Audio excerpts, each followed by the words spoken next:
首次跟大家见面。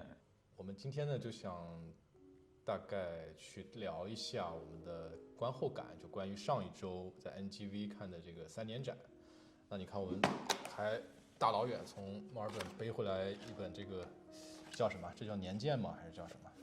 对，3年鉴，这是3年鉴。你看这书其实做的装帧做的还挺好的啊。对，书做的非常好。因为NGV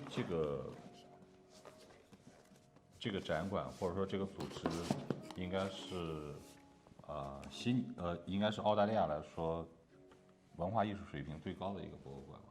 然后它展出的一些作品的质量，然后包括数量，然后包括藏品的一些质量和数量，都是可以说是澳洲第一流的了。那这次展览其实是在这个 COVID 之后啊，因为其实它应该是据我所知，它是推迟了1年，因为应该是去年对去年，然后3月份这个整个这个展馆它就闭馆了嘛，因为这个疫情的原因，所以其实也挺不容易的，能开办这一次的3年展，然后现场是非常的火爆。这次展览，然后我印象比较深刻的一个艺术家他叫 Navy Pana， 然后这个艺术家很有意思，他不是来自于那种传统出艺术家的一些地方，他是来自于以色列，是一个感觉是一个非常小众的这样一个地方，然后但是呢，这个东西让我又想到了他的作品和他的这个背景，就是必然是有一些联系的。没错，对，因为以色列大家知道，以色列和约旦，然后他们共同就是占有这个死海，然后就相当于差不多是以色列有一半，然后约旦有一半。因为死海这个地方就是说它是世界上盐度最高的一块水域，就是现在一年死海能产出2000万吨的盐。一般来讲就是说大象成年大象。大约它的体重就是平均的体重大概是在5吨左右。那2000万吨盐是个什么概念？就是相当于是400万头大象。那这种盐产出这么多，可能对周围的环境造成了非常大的影响。他最早做的这种尝试性、实验性的作品，就是把这些盐再结晶化，就等于说把盐再重新让它出现一种形态。那他最早做了一些尝试，是把它做了一些基本的这种材料，建筑材料，比如说像砖，石块，然后甚至说柱子，类似于这样的东西，他做了一些尝试，觉得表达了一种对未来的这种东西一种思考，他觉得可以把这种不如意的材料，把它变成了一种就是很合理的一种材料，然后可以运用到建筑里面去。明白。然后当然了，就是说他这次专门就是受这个 NGV 邀请专门为这次3年展做的这组作品这个名字叫 Crystalline，然后他这个作品的这个就晶体化，水晶化的这种感觉。然后他这个主旨呢叫 A Journey from Water to Land，就是说从水到陆地。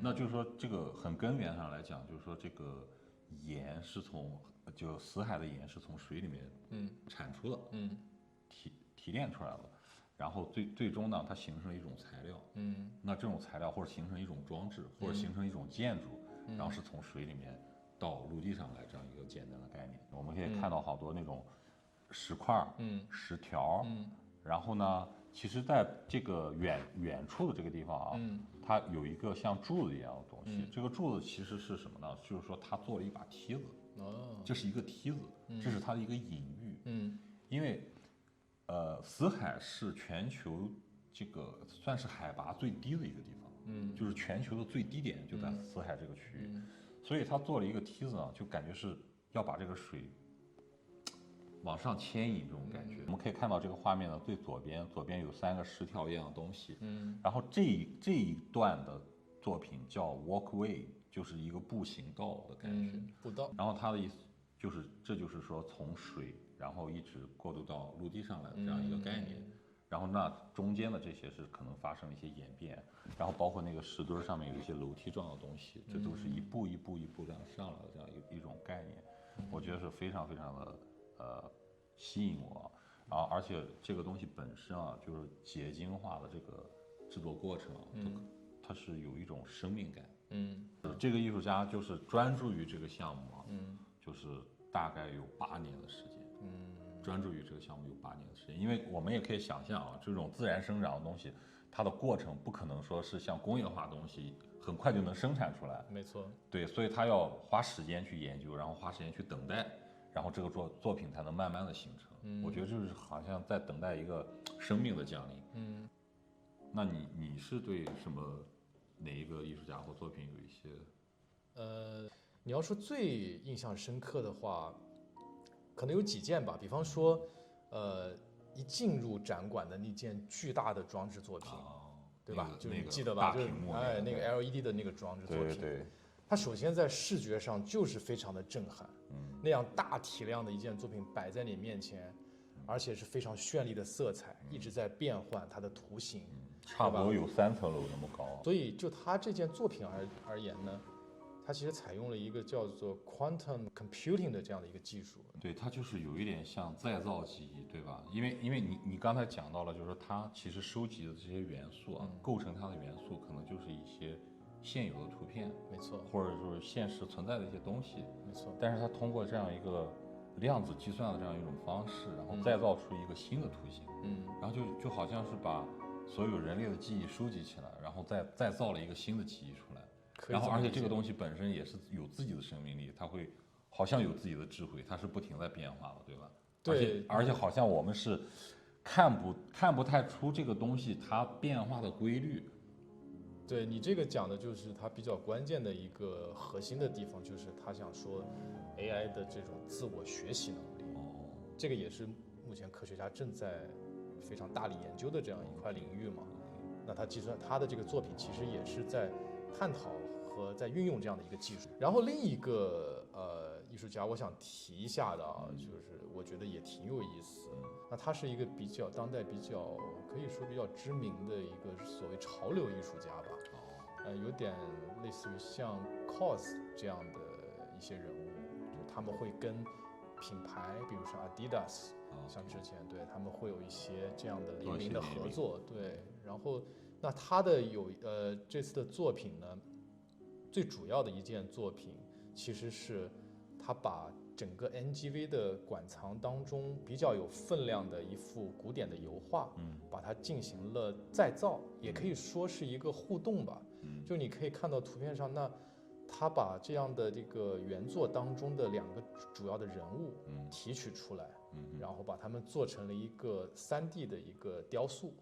那就是那他把人物的整个细节其实都隐去了以后，他用他的比较有代表性质的这样的一个布料感的这样的一个形式，然后去跟原有的这样的那个油画去做一个互动，去做一个对话。然后这是他的一个表达方式。对，所以他的作品就是会有一种这种感觉，因为他强调这种时间感。他还有一个作品，就是同样在这次展览上，就是那个有一个挂钟，然后对我印象也比较深那个作品。对，他就是在一个整个展馆的白墙上，对，然后他又嫁接出了一块，相当于他做的整个的你的观感的效果就是从墙面留下来了一块布，从墙面生长出来了一块布，然后这块布呢挂着一颗时钟，就兜住了，把那个时钟兜住了。他其实做了一系列这样的作品，跟建筑本身跟墙体做一些互动。它有的可能是嵌入到墙体当中，有的好像是从墙体当中长出来，生长出来了。对，然后很有意思的就是这件作品其实在最近出现在跟那个宜家的一个联名款的产品当中。已经商业化了。哎，就是一个它的那个时钟的造型。这个是看上去就有这种网红像呀。对，那其实这个东西，我觉得我们之后可以专门再做一期节目来讲这个产品的就品牌的联名，跟艺术家的联名也好，品牌之间的联名也好，艺术商业化。对，就是我觉得这个也是一个蛮值得去延展开来的一个问题。